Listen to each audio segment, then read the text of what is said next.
important update on a story of election fraud, alleged election fraud in a U.S. congressional race in North Carolina. The North Carolina Board of Elections says it will not force a man accused of tampering with absentee ballots there to testify in a hearing about the alleged fraud in the congressional 9th district race. This comes after the former stepdaughter of GOP operative Leslie McCrae Dowless testified yesterday. She says that Dowless paid her to collect and then falsify absentee ballots last year. This is the only race from the 2018 midterms that is still undecided. The question, of course, here is whether those absentee ballots helped turn the race in the favor of the Republican candidate in that race. CNN correspondent Diane Gallagher, she's been following all the developments in Raleigh. Diane, this is truly remarkable because as the evidence mounts here, it appears that something extremely fishy happened. What are the next steps?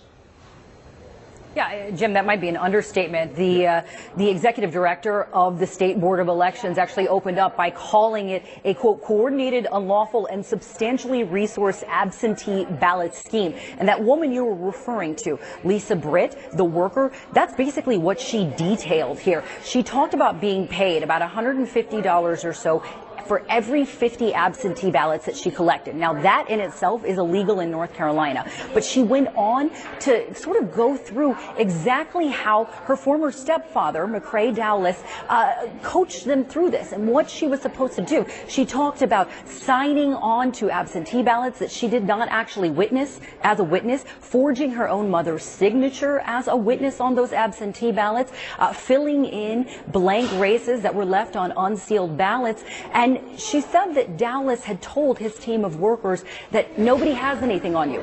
Don't tell anyone anything. Just act like you don't know what's going on. She says that he also told her to go ahead and plead the fifth yesterday. Now, we know for a fact that's not what she did. Dowless opted not to testify. Today, we're not really sure what to expect. We were not expecting those bombshell testimony yesterday because that isn't what we've been getting leading up to this. Britt herself had said conflicting information before this hearing. Right now on the stand, they're talking to a poll worker. Things just got going on day 2 here about 10 minutes ago in Raleigh. We don't have a list of the witnesses. We know that in total there's about 80 of them. We're unsure how many of them we'll actually get to. I did speak to the candidate, Mark Harris's people today. They said that he's prepared to be called. If he is, they don't know. But if he's called today, that he plans to go ahead and testify. We also may hear from some of the people who work at the consulting firm that employed McCrae Dowless. But really, Jim, the question here is whether or not this board is going to vote to have a whole new election or go ahead and certify Mark Harris as the winner. Well, Diane, you're right to highlight that description there. Coordinated, unlawful, and substantially resourced absentee ballot scheme. That's a remarkable thing for this investigation to find there. Diane Gallagher, we know you're going to stay on the story. We're going to stay on that story.